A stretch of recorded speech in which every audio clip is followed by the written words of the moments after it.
Welcome to this week's podcast. And last week we were looking at perseverance.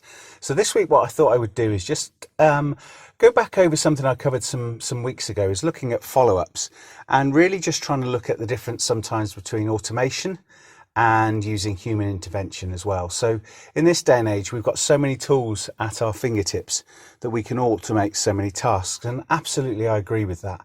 But also there are times where there needs to be some human intervention. So in your sales cycle or your sales process, you have the ability to use automated tools. You also have the ability to use the telephone. And just starting again now, we can start to have some face-to-face interaction with people as well, if it's needed. And of course, we've got Zoom video calls now, and people say, oh, let's do a Zoom call. So how things have changed over the last few months. But I also think in that sales process, let's really look at when you've got a suspect or a prospect. And I know we've talked about this before, but just going into a little bit more in depth about using automation or not. So from my perspective, what I'm always looking to do is I'm looking to move a suspect into a prospect, and then when I've got a prospect, it's then looking at how I'm going to interact with that person. So am I going to call them? Am I going to drop them an email? Am I going to send them a LinkedIn message? Am I going to drop them a message on WhatsApp? There are so many different messaging platforms available to me, and notwithstanding that as well is then looking at our own CRM system. How can we use HubSpot to be able to automate some of the tasks, but also to be able to use it in terms of storing that information? So for me, there are so many different ways to touch base with people. And so the human element of that is to understand your prospect, is to understand what they're like as a person and the way that they will respond to a message and the type of message. So for me, there are some of my prospects and equally some of my clients that I can easily and happily send a WhatsApp message to. And there's no harm in that because they are happy to engage in that way. There are some of my clients that I would never send a WhatsApp message in a million years because that wouldn't be right for them. So within both of those tools, it's looking at, right, okay, so how am I going to do based on the human? And I think what happens on too many occasions is too many salespeople will just put emails into a system and expect the automation to sort everything out. And I do believe that automation has a part, but you need to have a strategy of what you're going to do in terms of automation. So if we're looking at how you work and what works well for you, think about what works for your customers and your prospects. So for me at the moment, here's a really good example. So I've been working on a pitch now for a financial services company for about 2 months now. 2 months since the first engagement, went through in terms of what they wanted, came up with the solution, sent the proposal over. And then from that now we're in the follow-up stage.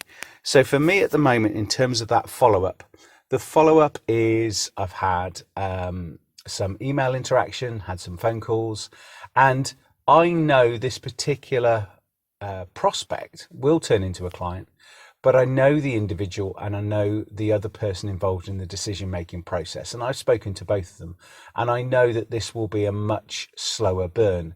So they do need the solution, they do want the solution, and for them at the moment it is just having it at the right time.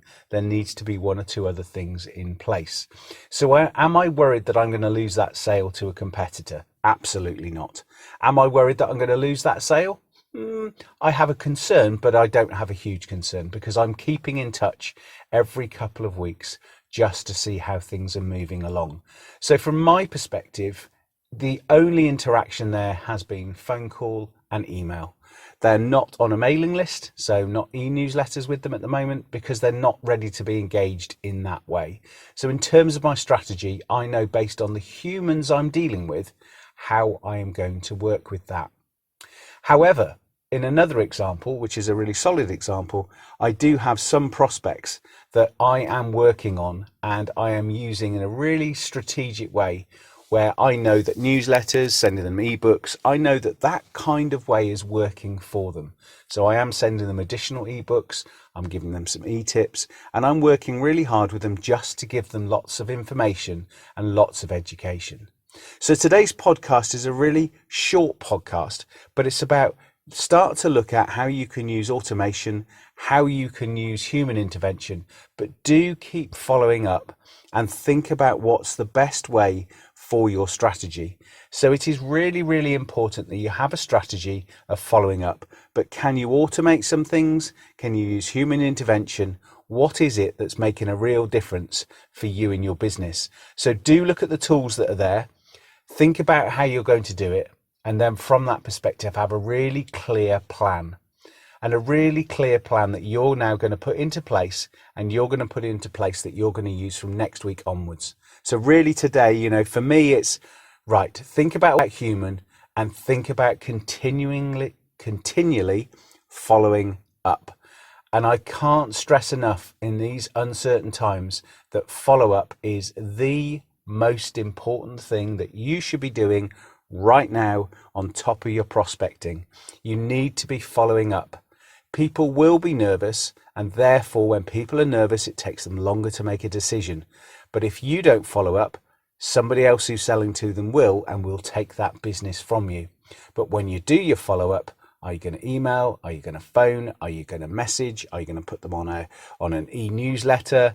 Are you going to send them something? Think about what you're going to do and how you're going to do it. But most of all, get on and do it, because this is the vital time for building your business, for building your sales pipeline, and for you to convert. And that's the most important thing, is getting those conversions in. So hope you've enjoyed today's. A little bit shorter today, but it's something that's been really poignant with me today, is making sure you follow up, because that's where the gold is. So if you follow up, you're going to find the gold, and you're going to be creating some